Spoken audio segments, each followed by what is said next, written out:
Le monstre calebasse et le bélier divin. Dans le premier village humain, il y avait une calebasse monstrueuse. Une calebasse, c'est quoi? Une calebasse, c'est un récipient qui, dans beaucoup de régions africaines, est utilisé pour aller puiser de l'eau ou pour garder certains breuvages à la maison. C'est le fruit du calebassier. On prend le fruit, on le vide, on le fait sécher et on obtient ce récipient. Les calebasses sont de plusieurs tailles et la calebasse de ce conte est peut-être 10 fois ou 20 fois plus grosse que celle que vous voyez. Cette calebasse donc du premier village humain était très méchante. Quand une personne passait près d'elle, elle s'ouvrait et se refermait sur l'imprudent qu'on ne revoyait plus jamais. Cette calebasse avait donc dévoré tous les habitants de ce village, sauf 3 personnes. Une jeune maman, Fatou, et son jeune fils avaient pu échapper à la calebasse en se cachant dans la forêt. Il y avait aussi une gentille et vieille sorcière. Elle avait pu échapper car elle était si vieille qu'elle ne quittait jamais sa hutte. Mais voici qu'un jour, Fatou et son fils viennent au village pour cueillir des plantes. Le jeune enfant, qui marche derrière sa mère, est curieux, comme tous les enfants, et il s'approche de la calebasse. Juste au moment où la maman se retourne pour appeler son fils, elle voit se refermer les portes du monstre calebasse. Alors elle comprend le drame qui vient de se jouer. Elle aurait voulu se jeter sur la calebasse, mais elle a peur de subir le même sort que son enfant. Alors, elle s'assoit par terre et se met à pleurer. Elle pleure longuement.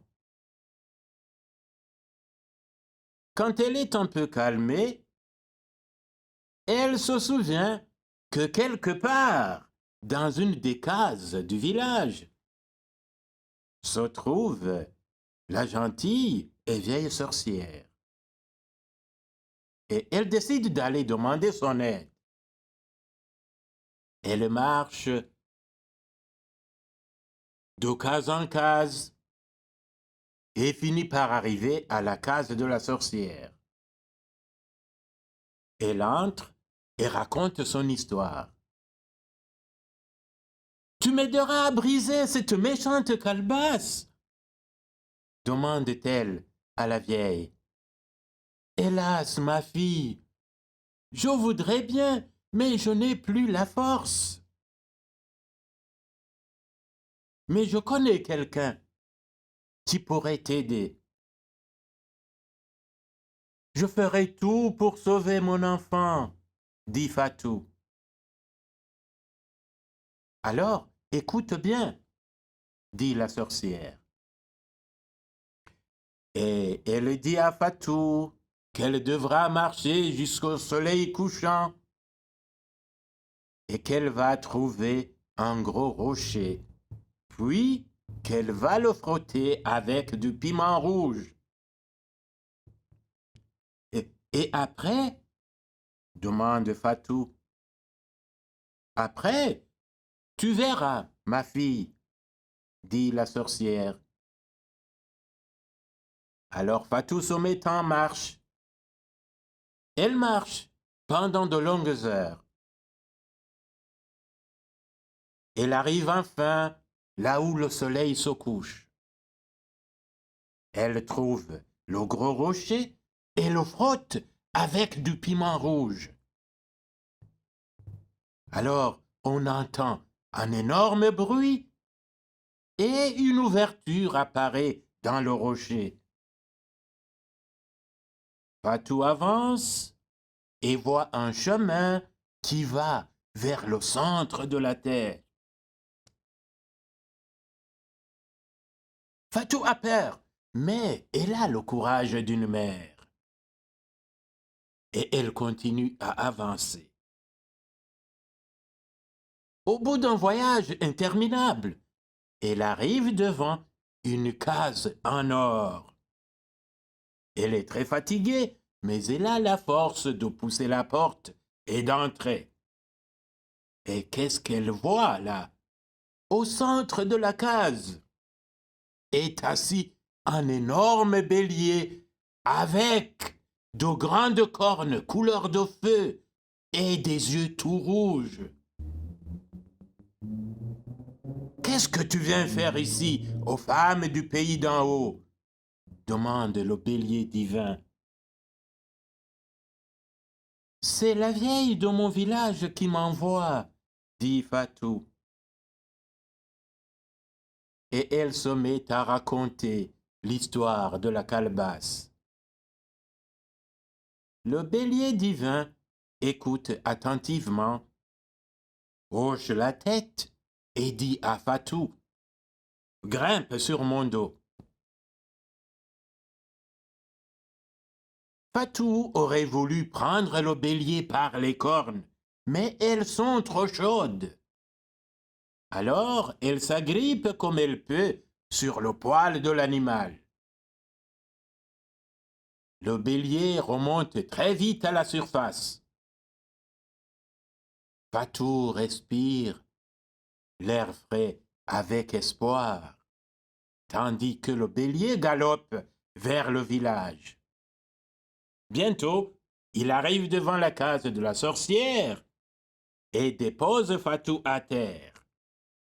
Le bélier entre, la sorcière le reconnaît et le salue avec dignité. Puis elle se met à battre le tambour, un tambour magique, en jouant un rythme qui raconte l'histoire de la monstrueuse calebasse. Le bélier divin écoute attentivement. Il renifle la haine et l'on voit ses cornes qui deviennent de véritables flammes, tandis que l'animal se met à gratter le sol avec son sabot. Le rythme de la sorcière accélère. On voit le bélier qui se lève brusquement et se met à courir à travers les rues du village, toujours suivi par le rythme qui va de plus en plus rapide. Là, au fond du village, la calebasse a vu le bélier et elle rit en pensant qu'elle va pouvoir manger cet énorme bélier. Mais le bélier court de plus en plus vite. Puis, boum! On entend jusque dans les étoiles un immense bruit. Le bélier divin est projeté en l'air et disparaît.